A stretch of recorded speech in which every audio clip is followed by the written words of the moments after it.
Hello and welcome to the chesscreator.com YouTube video channel. In today's video I'm going to present a trap which occurs in the Dutch defence.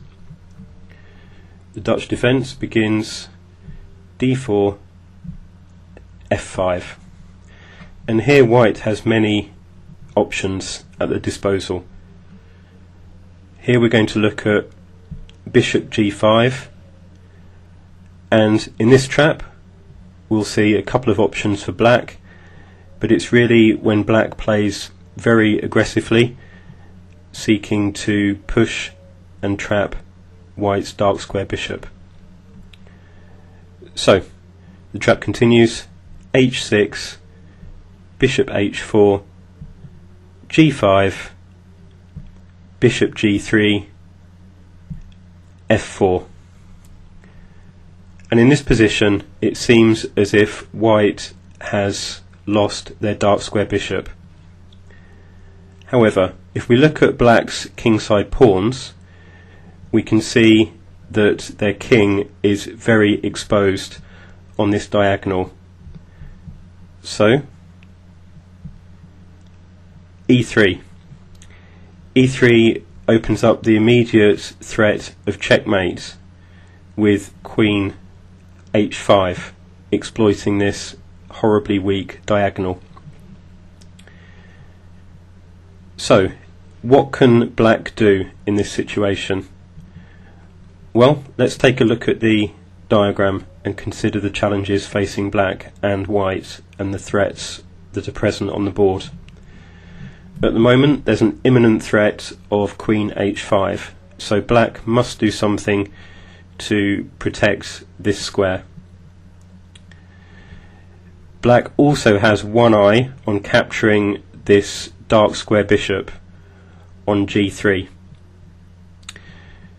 So let's first of all consider a black player who is perhaps at least somewhat defensively minded and looks at defending the mate threat rather than continuing to attempt to trap the bishop. So here we can consider 5 knight f6, and here we can see that white can simply play e takes f4, g takes f4, bishop takes f4, and white is a clear pawn up.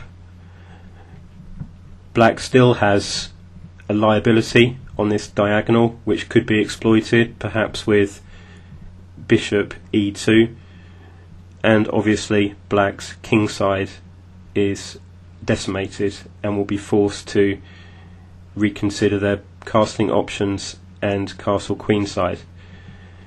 So for the average Dutch player this is uncomfortable at best, and of course they are a pawn down as well.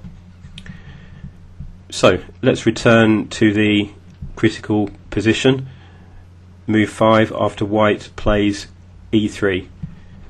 Just to remind you, black has to deal with the imminent threat of queen h5 checkmate, and now that black has extended these pawns, black obviously also, if possible, wishes to try to trap the dark square bishop. For this reason, h5, particularly in short time controls, may seem to solve both these dilemmas. First of all, it prevents queen h5, and secondly, it seems to increase the chances of trapping the dark square bishop. Here, however, there is a cunning trap. Bishop d3, which renews the threat of checkmate, this time by playing bishop g6. Here black's move is rook h6 to seemingly defend the very vulnerable g6 square. However, there is a lovely queen sacrifice here, and the queen sacrifice is queen takes h5 check. And here the rook has no choice but to capture, and once it captures, it opens up the possibility of bishop g6 checkmate. So again, just rewinding to the beginning position: d4 f5, bishop g5. If you see h6, then one option is certainly to retreat the bishop to h4, and if this is followed by g5, bishop g3, then depending on which move black opts for after white plays e3, there's the opportunity to either win a pawn with the knight f6 line, or if they're even more aggressive, there's an opportunity to win the game with a very short checkmate by playing bishop d3. Once again, I hope these two related trapping lines in the Dutch defence are useful. If you found the video entertaining, please consider subscribing, and as always, I look forward to talking to you soon. Thanks for your time.